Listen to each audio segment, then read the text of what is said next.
Yo, what's up, YouTube? We have something a little different this time for Zenless on Zero. We have a new dev talk, which I will gladly watch. Is it gonna be loud? Because I wanna know what the devs have to say for me, or to me. Yeah, I'm curious. I have no clue what's in here, by the Hello way. everyone, I'm Wai. Welcome to today's Dev Talk. It's been nearly a year Whoa, wait, it's actually in English? since the official release of Zenless on Zero, and we like to thank all proxies for their support. No way. Our team will also like to use this opportunity to share with you some of the development progress for version 2.0 Oh. and our plans for the future of Zenless on Zero. Okay. In Season 2's story. Wait, it's actually fully in English. Oh my fucking god. Wait. Dude, honestly, I don't think you would be able to hear it. I would clap for them for actually fucking giving a fuck about English players, dude. Oh my god. Finally, I don't need to only read subtitles in all of these dev streams and videos and everything. Oh, how nice. Thank you. Thank you, Y, for using English for all of us. Thank you. That was We his will name, follow right? the protagonist to I a think unique so, area yeah. within New Eritol, Wi-Fi Peninsula, which will be the main stage for the story of version 2.0. Okay. Wi-Fi Peninsula is a district of the Throne Quarter, near the Leminian Hollow. Okay. The earlier settlers of this region were tasked to monitoring the highly volatile Leminian Hollow, and the name Wi-Fi is derived from the Cantonese characters for protect and anomaly, from the phrase protection from the anomaly called hollows. It's cool that they explain that. I really like Outpost that. was established here, which then became the city area Phalion Heights. Phalion Heights Ooh. was built at the top of a cliff, overlooking the bay with its beautiful scenery. This is also an area rich in porcelain, a precious material that's highly resistant to ether corruption. Okay. Mining and processing porcelain has thus become the core industry of Wi-Fi Peninsula. Behind this massive industry and its profits, however, lies a tangled mess of factions. Here, we'll gradually unravel the clues we planted throughout the story this fall. For example, Sarah's true plans behind the sacrifice and the bringer incidents, the conspiracy behind the mysterious exorcist, and the truth behind the fall of the old capital, as well as the secrets of the Faison siblings. Meanwhile, our protagonists will encounter agents from various factions and embark on brand new adventures. Hell For yeah. example, that way seeker with yellow cape we saw earlier is none other than Yi Xuan, the current leader of. What do you mean we saw earlier? I've never seen this person in my life. What the fuck are you talking about? I have never seen this person in my life. What do you mean we saw her earlier? Are you why? Are you okay? I don't know who that is. What the fuck are you even saying? She has wings though, that's sick as current fuck. leader of Yunhui Summit.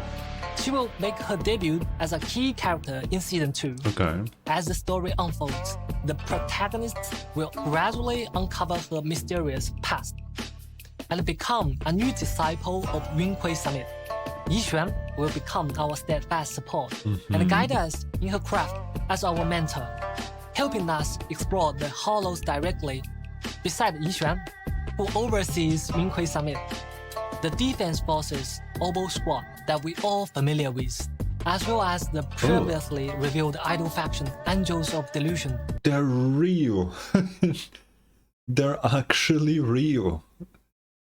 Guys, with each passing patch, I was more believing that this is like a fake, that they're not real, right? I was thinking about like some Mandela effect shit, and they were never real.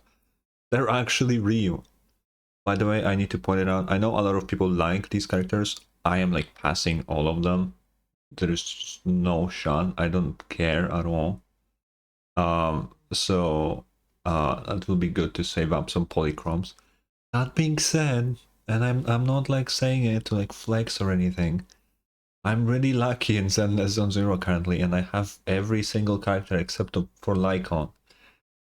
Because you cannot like guarantee a standard character, but I have everybody so far. It's going pretty well, but I don't want these ones. It's not my style of character. Anyway, that's like a random thing.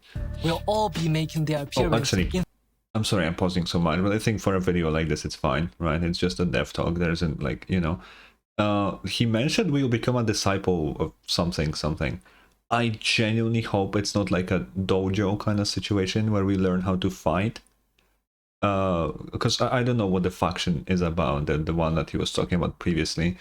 I hope the proxy will stay as a non-combat character. Because if we suddenly can fight as a proxy, that like completely flips the entire character.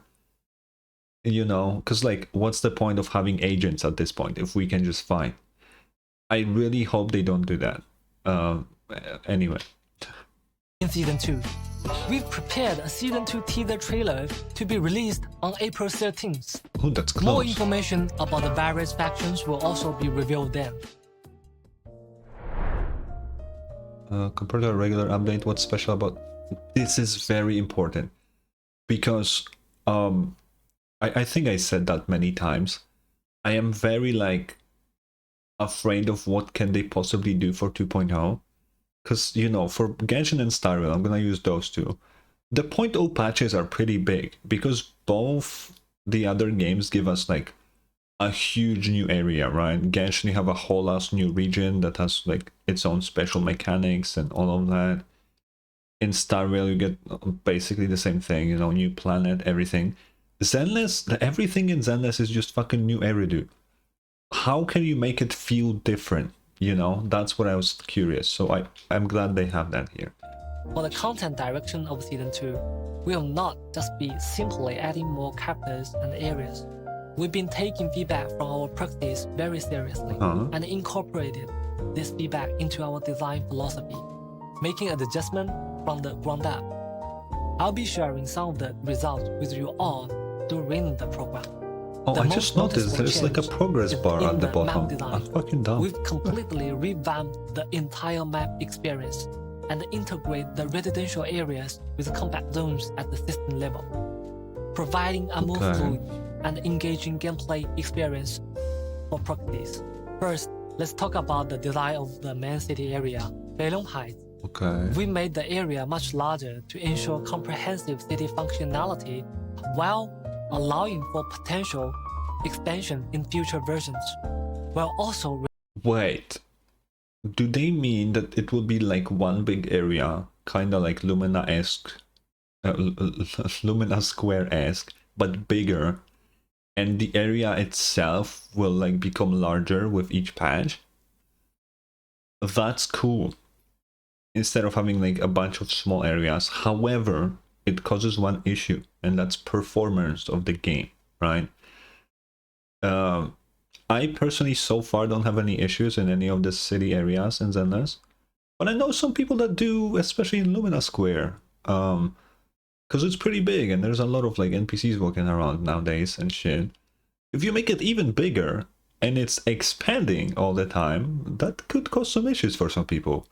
So I wonder how they will tackle that, but we'll find out whenever that drops. Reducing loading times caused by scene transitions. The new daily system will also be designed to match the local culture and the customs of the Wi-Fi Peninsula area.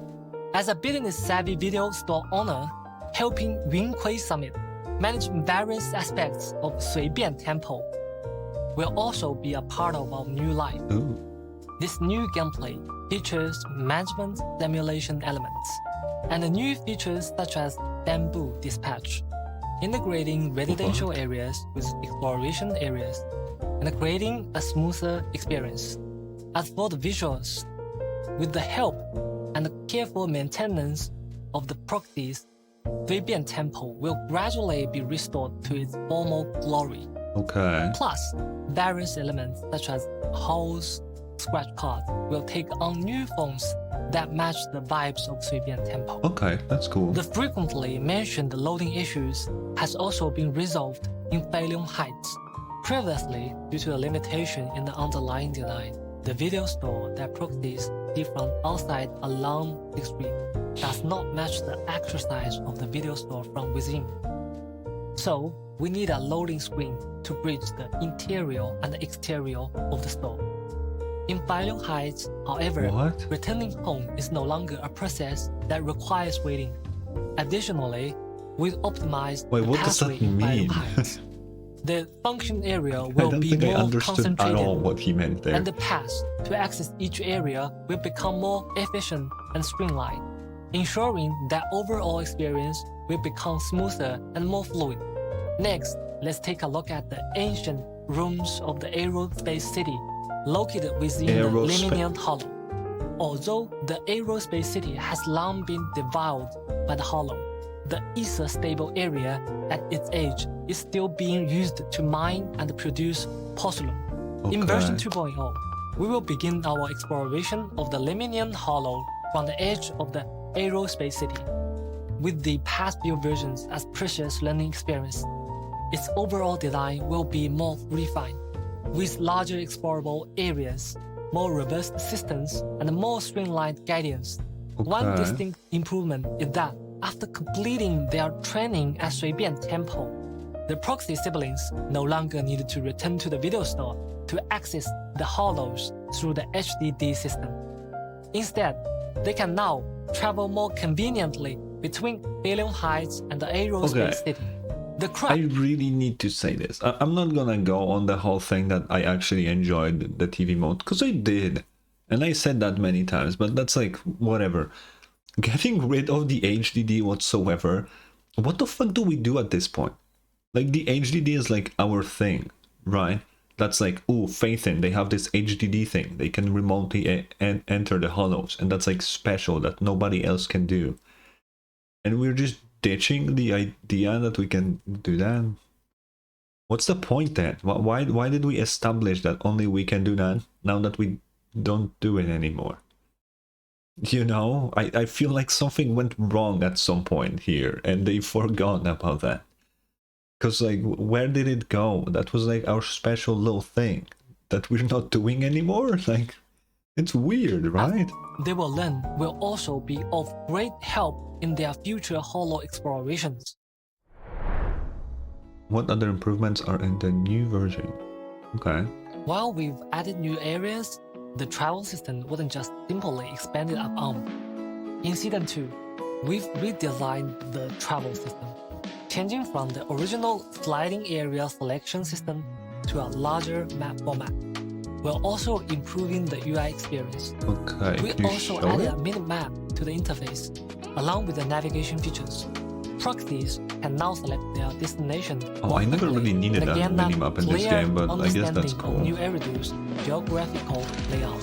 Regarding plot structure, we've also noticed that since special episodes and Phaethon stories are relatively independent story units, the current narrative structure results in weaker connections between plot points, resulting in a disjointed viewing experience.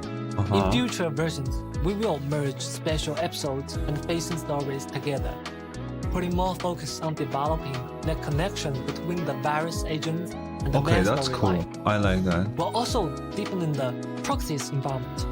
We will also steadily update the main storyline with each version, while ensuring that we do not compromise on its narrative quality. In addition to ongoing Wait, does that mean main story every our patch? team has also been Is that what he constantly meant? exploring the idea That's of pretty bringing cool. Zenless on Zero to users on more platforms. What I can reveal right now is that Zenless on Zero is being prepared for launch on the Xbox platform. We'll share more info with everyone during the upcoming Xbox live stream. What are our plans or adjustments for the combats? Ooh. The current combat design significantly diminishes the presence of the characters other than the main DPS. What should be a 3-person tactical squad feels more like a solo operation. Oh! I disagree. Am I crazy? Because my whole strat for beating the game is you go crazy with your stunner and then you switch to DPS when they're broken. Do people not do that? The only exception for me is like Miyabi. Miyabi is the only character where I don't do that. But every other character, I stun them first and then I deal a lot of damage. Right? MB's team is also slightly different because, you know, I run Pulcra with trigger on MB, so the stunners are off field. But they're still there. I really don't feel like the whole DPS only thing is like a thing in this game. But maybe I've been just playing the game wrong or something. So for the character combat design in Season 2, we will enhance the functionality and performance of non-DPS characters. For example, when agents are switched out, they can still remain on field and contribute to combat. Thus, there's a visual indication of their combat performance, while not affecting the player's control so like of Pulcra the and Trigger were like agent. already there? Another possibility is adding new attack and defense mechanics for enemies. Specific moves might require specific counter strategies that require teamwork from different characters in your squad. Or in certain special combat areas, enemies can gain certain advantages through specific conditions. Of course, some of these are just preliminary ideas, while others might make an appearance in the version 2.0 special program. However, the ultimate goal of these optimizations is to enhance overall synergy between characters, elevating both combat and visual experience to the next level. Okay, can you share any insights on the design direction for upcoming version events? To sum up, in our future development plans, we are aiming to optimize events in 3 aspects. First, we'll continue improving on existing game modes, such as Grand Muscle Adventure, Bamboo vs. Ethereal, and so on, to make them more fun for players. No. You don't need to do anything with this one, please. No, this one was pretty bad. You can leave that in the dirt. You don't need to bring this back, please. Okay, genuinely, we don't need this one. It's really not that good. Listen, I'm gonna bring up Arknights here because this is clearly very heavily inspired by Arknights. Bro, I always wanted to play Arknights, and I actually gave the game like 3 chances in my whole life. I just couldn't bear the gameplay. And the game is like made to be a turn-based game, and I still didn't like it. I just don't think I'm cut out for these games. That's why I never played Arknights for like longer than like a couple days. This is just not for me. I understand some people may like it, but Zenless definitely made it even worse somehow. I don't know how they managed that, but it's just not a good mode. Anyway, let's just move on. Why is it not? Oh. At the same time, we'll be rolling out more exciting new gameplay. In future versions, we might see casual duels between bamboos, or even get to control a giant bamboo in combat. Besides events featuring our adorable bamboo, we will also introduce some slow-paced, relaxing events to enrich Proxy's everyday life outside of the main story, such as spending joyful moments with agents at hot pot restaurants, movie theaters, and more. We also hope that beyond the intense and thrilling combat events, players can also take a breather to enjoy the lighter story events. Are there any plans in future versions regarding characters released earlier in the game? Every character is the result of our team's blood, sweat, and dedication. Our team has put in quite a bit of effort to ensure characters are relatively future-proof and have long-term value. Showcasing a character's charm isn't just about mindlessly beefing up their stats. Dude, I actually love this fucking Hollow Zero Corin. It's actually so fun. Astra Yao fucking sucks with this beam. I hate it. Just simply boosting their damage output. But Corin is actually so fun. We'll supplement or even rework certain skills and their effects, tailoring them to each character's experience. Besides that, we'll also consider each character's role very seriously.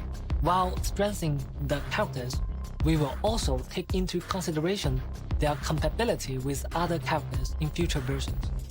In terms of storytelling, we hope that our characters, even those have already been released, can showcase their own unique charm. In version 1.7, for example, we'll get to see quite a few scenes between Lycan and Hugo. I mean, These interactions are crucial for the character's emotional investment in the long run. We hope that every character can find a purpose I mean, we already that saw that belongs in solely to 1.6, them so... in different corners of new areas. Well, that's cool, that's cool. Although it might be challenging to do this well, we'll continue to work hard to create more Why, can you meaningful tell me if there will be relationships Ezra and between Billy, characters and please? players, or even take their bond to the next level.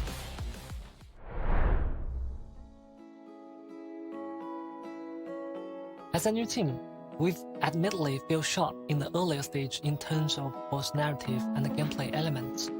We've been working hard to make improvements, continuously incorporating feedback from proxies and optimizing our content. Thank you, proxies, for your continued patience, feedback, and support. In future content updates, we will prioritize ensuring content quality and humbly continue to welcome feedback and guidance from our proxies with the utmost respect. We hope Season 2 will bring proxies a more complete and smoother experience. If you encounter any issues with gameplay experience, we hope you will share more feedback through the official community channels. Your feedback and suggestions are crucial for our future content development. See you next time. I was expecting a little... I just noticed I was muted. I hope it wasn't for like a long time. Because if it was, that's fucking awful. That was a good dev talk. I really enjoyed it. A lot of cool stuff was said, for sure. Let me look at the content map one more time so I know what they were talking about. I like the whole idea for like the 2.0 area being bigger and expanding. That's really cool. That's really fun. That will actually make the 0.0 patches feel unique if they actually do that. It just makes them feel bigger, not very unique, but bigger, right? They said that they are making characters future-proof. That being said, Ellen is really underperforming compared to any other character that they released since. So I saw some people having a pretty cool idea to just the Hollow Zero kits, just give them to the characters. Because Ellen, with her like the fucking weird like ice blade thingy that she like throws, that's actually fun to play. Unlike regular Ellen. For me, I don't like Ellen's gameplay. But the Hollow Zero Ellen, that was pretty cool, actually. I need to give her that. So if they just added that to her base kit, I feel like that works just fine. The problem with that is that then the Hollow Zero Ellen doesn't feel special and they need to do something else. But, you know, there's still something they can do. What? Events sounded like they had some pretty cool ideas, not gonna lie. So that was pretty cool. Overall, really good. I really like that they did this in English. That actually shows that they care about players everywhere, not just the Chinese ones. Because, you know, it's often like every stream, big stream, Chinese, they don't give a fuck about speaking in English. Fuck the English people. We hate them, right?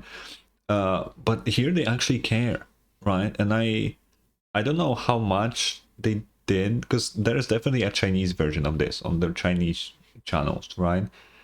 But I wonder if they did also like JP and Korean, because that's like the main languages that the games have. But it's good that we have English at least. It's really nice. Although if it's him speaking, I doubt he knows all 4 languages. So, and English is like a basic language to learn these days, right? So it's really nice. That's all I really want to say. And I hope they do more of them like this in English, because it helps me a lot as well. Because I can actually talk, because it's really hard for me to talk while reading, while I have fucking some language I can understand driven into my ears. It makes it very hard to do all those things at the same time. So I really appreciate that he actually went out of his way to speak in English. It's actually really nice. And I hope they do more of these like this. Either way, good dev talk to watch. If you enjoyed it, we went for way longer than this actual video is. But if you enjoyed it, it would be really nice if you could leave a like, maybe subscribe. And the next Zenless video will probably be the special program. Or the Xbox live stream? The Xbox live stream is happening whenever the special program is supposed to happen, but at like a different time, I think. So I don't know if it will be like a separate thing or no. I would assume so. It would be weird to fuse them together. So one of the two will be the next video. I don't know which one, but stay tuned for that. I really don't know which video it will be. I don't even know if I will upload the Xbox one, because if it's literally just talking about the game on the Xbox and there's nothing else, I'm not playing the game on Xbox. I'm not gonna watch that, right? I mean, I will watch it, but I'm not really gonna upload it if it has nothing of value to overall players, right? Anyway, I'm yapping too much. I need to end this video. I'll see you in the next one. Bye bye.